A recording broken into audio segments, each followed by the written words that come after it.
Hello! Are you learning how to play chess and you want to learn the techniques for checkmating your opponent when you're up a large amount of material like a queen or a rook? Well, you've come to the right place.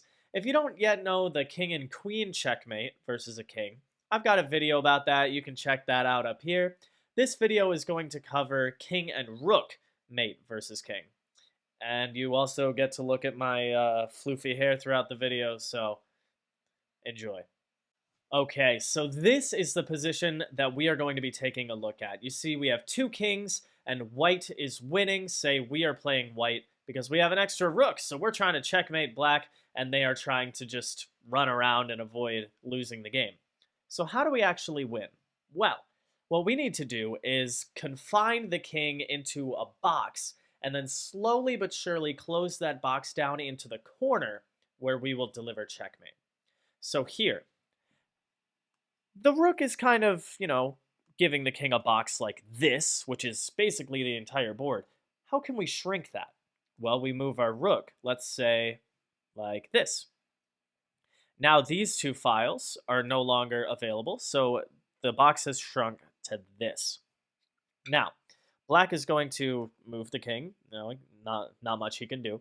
How do we shrink the box one more time? Well, we can move our rook here to f6, and now the king is cut off here. So that box is slowly but surely getting smaller and smaller. So black is going to run.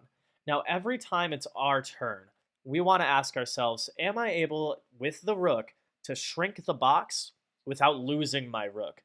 And the answer here is yes. We just keep closing in on the king and making this box smaller and smaller. Let's say black runs. Can we close the box? Yes, because we're still defended by our king.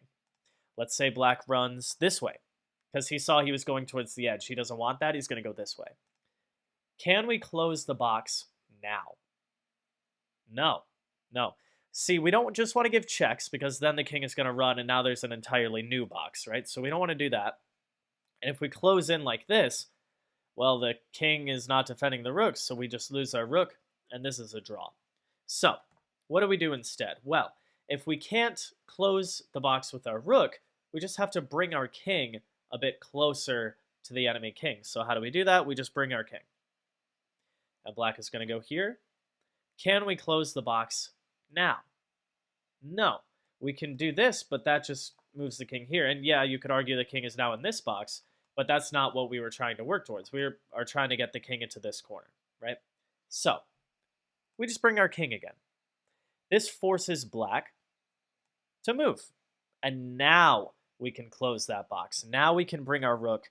And you see, we are making progress here because we started with a box this big, and now we've cut that basically in half. So black is going to run. We can't close the box without losing our rook, so we bring our king closer.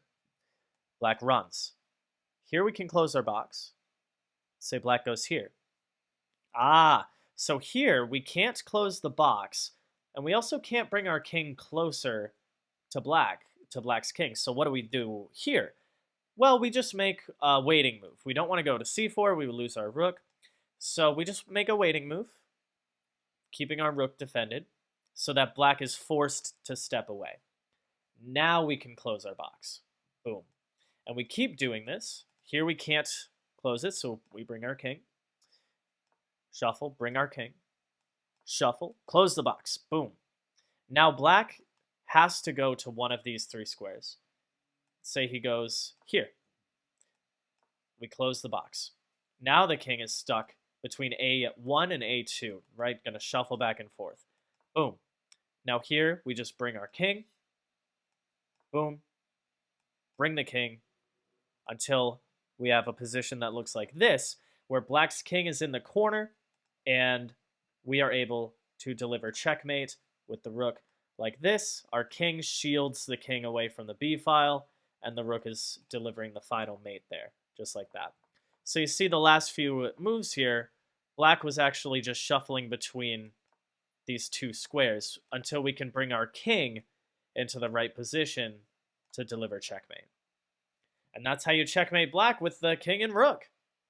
Well, that wasn't too bad, right?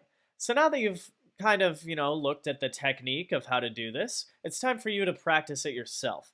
If you've got a physical board, great. Throw a couple kings and a rook on there and practice making moves for both sides, trying to be tricky with black and with white just forcing the king into the corner to deliver mate.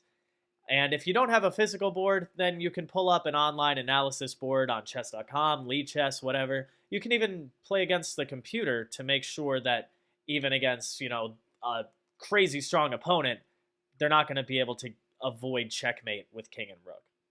If you liked this video, make sure you like and subscribe. I would greatly appreciate it.